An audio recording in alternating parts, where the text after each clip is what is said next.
थोड़ा और। ये जो कहानी मैं तुम्हें बताने वाला हूं ना, ये मैंने आज तक किसी को नहीं बताई। लोग कहेंगे कि मेरा वहम था या शायद थकावट की वजह से मेरा दिमाग खेल खेल रहा था, पर मैं जानता हूं जो मैंने महसूस किया। बात पिछले साल की है। मैं अपनी पुरानी बाइक से शहर लौट रहा था। रात के वही कोई 11 बज रहे होंगे। वो जो स्टेट हाईवे है ना, जो घने जंगल के बीच से निकलता है। पता नहीं क्यों उस दिन मैंने वही रास्ता चुना। शायद जल्दी पहुंचना चाहता था। जंगल इतना गहरा था कि मेरी बाइक की हेडलाइट जहां तक जाती बस वहीं तक दिखता। उसके बाद सिर्फ काला सन्नाटा। तभी अचानक ध्यान गया कि बाइक का फ्यूल मीटर बिल्कुल नीचे गिर चुका है। और सिर्फ फ्यूल ही नहीं, मेरी जेब भी खाली थी। मोबाइल में नेटवर्क कब का जा चुका था। ऐसे सुनसान रास्ते पर अगर बाइक रुकी तो पूरी रात उस अंधेरे में बितानी पड़ती। मैं थोड़ा घबरा गया था। तभी जंगल के एक मोड़ पर मुझे वो दिखा। ऐसी जगह जहां दूर दूर तक कोई इंसान नहीं, कोई दुकान नहीं। वहां सड़क के किनारे एक छोटा सा सफेद रंग का एटीएम कैबिन खड़ा था। अजीब बात यह थी कि उसके ऊपर किसी बैंक का बोर्ड नहीं था, बस एक नीली लाइट जल रही थी जो उस काले जंगल में किसी जख्म की तरह चमक रही थी। मैंने बाइक रोकी। इंजन बंद होते ही जो खामोशी छाई वो कान फाड़ने वाली थी। सिर्फ झींझोरों की आवाज़ थी जो अचानक रुक गई थी, जैसे मेरे वहां रुकने से वो भी डर गए होंगे। मैं बाइक से उतरा। पैरों के नीचे सूखे पत्तों के चटकने की आवाज़ इतनी तेज थी कि मुझे लगा जैसे कोई मेरे पीछे पीछे चल रहा है। मैंने मुड़कर देखा, पर सिर्फ अंधेरा था, गहरी भरी हुई खामोशी। एटीएम के पास पहुंचा तो देखा उसका ग्लास का दरवाज़ा थोड़ा खुला था। अंदर से वो ठंडी एसी की हवा बाहर आ रही थी, जो उस गर्मी और हरियाली की महक में बिल्कुल अलग लग रही थी। मैं अंदर गया। कैबिन के अंदर की लाइट थोड़ी फ्लिक कर रही थी। टिक टिक टिक। वो मशीन के अंदर से आती आवाज़ ऐसी लग रही थी जैसे कोई अंदर बैठकर धीरे धीरे अपना नाखून दीवार पर रगड़ रहा हो। मैंने अपना कार्ड निकाला और मशीन में डाला। स्क्रीन पर लिखा आया, welcome, we have been waiting. मैंने सोचा शायद कोई पुराना सॉफ्टवेयर होगा या मेरा दिमाग थक गया है इसलिए वेटिंग पढ़ लिया। पर डर तब शुरू हुआ जब मैंने पिन डाला। जैसे ही मैंने बटन दबाए मुझे कैबिन के ग्लास पर एक परछाई दिखी। नहीं, वो मेरी परछाई नहीं थी। वो ग्लास के बाहर जंगल के अंधेरे में खड़ी थी, बिल्कुल स्थिर, एकदम चुपचाप। ऐसा लग रहा था जैसे कोई बहुत लंबा आदमी वहां खड़ा है, जिसके हाथ उसकी घुटनों तक लटक रहे हैं। मैंने गर्दन घुमाकर पीछे देखा। बाहर कुछ नहीं था, सिर्फ मेरी बाइक और वो काली सड़क। पर जैसे ही मैं वापस स्क्रीन की तरफ मुड़ा, मशीन से एक अजीब सी आवाज आई, गुर गुर गुर, जैसे नोट काउंट हो रहे होंगे। लेकिन मैंने तो अभी अमाउंट डाला ही नहीं था। और तभी उस कैबिन के एसी से एक ऐसी बदबू आने लगी जैसे कोई पुरानी सड़ी हुई चीज को किसी ने बंद कमरे में खोल दिया हो। स्क्रीन पर अब लिखा था, how much do you value your life. मेरे हाथ कांपने लगे। मैंने कैंसिल बटन दबाया, कार्ड निकालने की कोशिश की, पर कार्ड अंदर फंस चुका था। तभी मुझे महसूस हुआ कि वो एसी की ठंडक अब ठंडक नहीं रही थी। वो बिल्कुल बर्फ जैसी ठंडी हवा मेरे कान के पास कोई फूंक रहा था। मैंने हिम्मत करके ग्लास के बाहर देखा। इस बार वो परछाई गायब नहीं हुई। वो दरवाजे के बिल्कुल पास थी और उसके हाथ वो दरवाजे के हैंडल पर थे। दरवाजे का वो स्टील वाला हैंडल वो बहुत धीरे से नीचे झुका। खच! एक हल्की सी आवाज आई, जैसे कोई पुराना दरवाजा खुलने की जिद कर रहा हो। मेरे जिस्म का एक एक रोंगटा खड़ा हो गया था। मैंने अपनी पूरी ताकत लगाकर दरवाजे को अंदर से खींचने की कोशिश की, लेकिन उस कैबिन में कोई कुंडा नहीं था, कोई लॉक नहीं था। बस वो ग्लास का एक पतला सा पर्दा था मेरे और उस चीज के बीच। लेकिन वो अंदर नहीं आया, वो बस हैंडल पकड़कर खड़ा रहा। मैंने सोचा शायद कोई जरूरतमंद होगा, कोई मुसाफिर। पर इस वक्त, इस जगह? मैंने हिम्मत जुटाई और धीरे से पूछा, कौन है? कौन है बाहर? कोई जवाब नहीं, सिर्फ मेरी अपनी सांस लेने की आवाज जो इतनी तेज हो गई थी कि मुझे डर लगने लगा कि कहीं मेरा दिल ना फट जाए। मैंने अपना सर थोड़ा झुकाकर बाहर देखने की कोशिश की। वो साया अब भी वहीं था, पर इस बार थोड़ा सा साफ दिख रहा था। उसने एक पुराना मैला सा कुर्ता पहना था, पर उसका सर अजीब तरीके से एक तरफ झुका हुआ था, जैसे गर्दन की हड्डी टूट गई हो। तभी मशीन ने एक झटका खाया, ठिर ठिर, और नीचे से एक रिसीट निकलकर बाहर आई। मैंने कांपते हाथों से वो कागज उठाया। मेरे दिमाग ने काम करना बंद कर दिया था जब मैंने उस पर लिखा हुआ देखा। उस पर कोई बैलेंस नहीं था, कोई ट्रांजैक्शन डिटेल नहीं थी। उस पर सिर्फ एक लाइन लिखी थी, पीछे मत मुड़ना, वो अंदर आ चुका है। मेरा खून बर्फ हो गया। मैं तो अकेला था ना। पर तभी मुझे वो बदबू दोबारा आई। इस बार वो सड़ी हुई बदबू एसी से नहीं, बल्कि ठीक मेरे पीछे से आ रही थी। वही सड़ी हुई मिट्टी और पुराने खून जैसी महक। मैंने स्क्रीन के काले ग्लास में अपना चेहरा देखने की कोशिश की। फ्लिकरिंग लाइट में मुझे अपना चेहरा दिखा और मेरे कंधे के ठीक पीछे एक और चेहरा।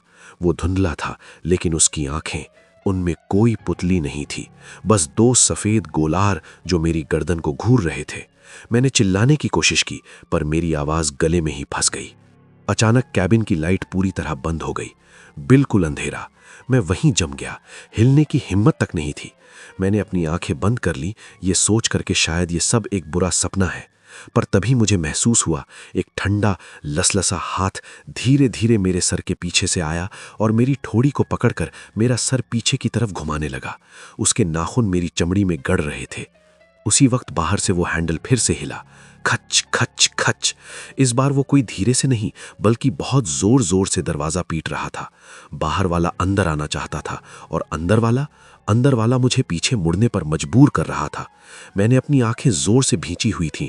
तभी मेरे कान के बिल्कुल पास एक भारी फटी हुई आवाज में कोई फुसफुसाया, देखो मुझे, मैं कब से तुम्हारा इंतजार कर रहा हूं। वो आवाज, वो बिल्कुल मेरी अपनी आवाज जैसी थी। मैंने अपनी आंखें इतनी जोर से बंद कर ली थीं कि मेरी पलकों के पीछे दर्द होने लगा था। वो ठंडा हाथ अब भी मेरी ठोड़ी पर था और वो नाखून, वो धीरे धीरे मेरी खाल के अंदर धंस रहे थे। उस चीज की सांस मेरी गर्दन पर महसूस हो रही थी, एक ऐसी ठंडक जैसे किसी ने बर्फ का टुकड़ा मेरी रग पर रख दिया हो। अचानक एटीएम की स्क्रीन एक तेज झटके के साथ फिर से जल उठी। उस नीली रोशनी ने पूरे कैबिन को एक अजीब भूतहा रंग में भर दिया। मैंने हिम्मत करके अपनी एक आंख हल्की सी खोली। स्क्रीन पर अब कोई टेक्स्ट नहीं था। वहां एटीएम के कैबिन के अंदर का ही नजारा दिख रहा था, जैसे कोई सीसीटीवी कैमरा मुझे ऊपर से देख रहा हो। मैंने उस छोटी सी स्क्रीन में देखा, मैं वहां खड़ा था, मशीन के सामने बिल्कुल पत्थर बना हुआ। पर मेरे पीछे कोई नहीं था। स्क्रीन पर मैं अकेला खड़ा था, लेकिन मुझे अब भी अपने कंधे पर वो भारीपन, वो सड़ी हुई बदबू और वो ठंडा हाथ महसूस हो रहा था। तो क्या मेरा दिमाग मुझसे खेल रहा था, या वो चीज सिर्फ मुझे दिखाई और महसूस हो रही थी, कैमरा को नहीं? तभी स्क्रीन पर जो मैं खड़ा था, उसने धीरे से अपना सर घुमाकर कैमरा की तरफ देखा। मेरा दिल 2 पल के लिए रुक गया, क्योंकि असलियत में मैंने अपना सर नहीं हिलाया था। मैं तो अब भी मशीन की तरफ मुंह करके खड़ा था, लेकिन स्क्रीन पर जो मेरा अक्स था, वो अब कैमरा को देखकर मुस्कुरा रहा था। और उसकी आंखें, वो पूरी तरह काली थीं, उनमें कोई सफेद हिस्सा नहीं था। बाहर वाला शोर अचानक रुक गया। वो जो दरवाजा पीट रहा था वो थक गया, या शायद उसे रास्ता मिल गया था। ट्रिंग! एटीएम मशीन से मेरा कार्ड बाहर निकल आया। मैंने उसे पकड़ने के लिए हाथ बढ़ाया, पर रुक गया। कार्ड पर मेरा नाम नहीं था, कार्ड पर लिखा था अलविदा। उसी पल कैबिन के ग्लास पर एक जोर का थप्पड़ पड़ा। मैंने डरते डमरते बाहर देखा। वो लंबा सा साया, जिसकी गर्दन टूटी हुई थी, वो अब दरवाजे से चिपक कर खड़ा था। उसने अपना चेहरा ग्लास पर इतना जोर से दबाया था कि उसकी नाक और होंठ टेढ़े हो गए थे। वो मुझे नहीं देख रहा था, वो उस चीज को देख रहा था जो मेरे पीछे खड़ी थी। और तभी पहली बार मुझे उस साए का चेहरा थोड़ा साफ दिखा। वो मैला कुर्ता, वो कद, वो मेरा ही कुर्ता था जो मैंने पिछले महीने पहना था। वो चेहरा, वो मेरा ही था, बस इतना पुराना और सड़ा हुआ जैसे सालों से मिट्टी में दबा हो। मेरे दिमाग में एक धमाका हुआ। अगर बाहर वाला मैं हूं और स्क्रीन के अंदर वाला भी मैं हूं, तो फिर इस कैबिन के अंदर जो खड़ा है वो कौन है? मेरे पीछे खड़ी उस चीज ने मेरे कान में फिर से फुसफुसाया, लेकिन इस बार आवाज में एक भूख थी। जगह खाली करो, अब मेरी बारी है। मेरा पूरा बदन सुन्न होने लगा। ऐसा लग रहा था जैसे मेरे अंदर से मेरी जान कोई खींच रहा हो। मेरे पैर जमीन छोड़ने लगे। तभी कैबिन का दरवाजा बहुत धीरे से क्रीं की आवाज के साथ खुलने लगा। बाहर वाला मैं अंदर आने के लिए तैयार था। वो दरवाजा वो धीरे धीरे खुल रहा था। बाहर की ठंडी और गहरी जंगल की हवा अंदर आने लगी, लेकिन वो ठंडक सुकून नहीं, मौत जैसा डर लेकर आई थी। वो शख्स जो बाहर खड़ा था, जिसकी गर्दन एक तरफ झुकी हुई थी, वो अब पूरी तरह कैबिन के अंदर था। मैंने अपनी आंखें बंद नहीं की। इस बार मैं देखना चाहता था। वो मेरे बिल्कुल सामने खड़ा हो गया। उसकी आंखें मेरी ही आंखें, लेकिन उनमें कोई चमक नहीं थी, बस एक गहरा खालीपन था। उसने अपना हाथ मेरी तरफ बढ़ाया। उसके हाथ की चमड़ी सड़ी हुई थी, जगह जगह से फटी हुई, जैसे किसी ने उसे जमीन से खोद कर निकाला हो। लेकिन अजीब बात पता है क्या थी? जैसे ही उसने मुझे छुआ, मुझे दर्द नहीं हुआ।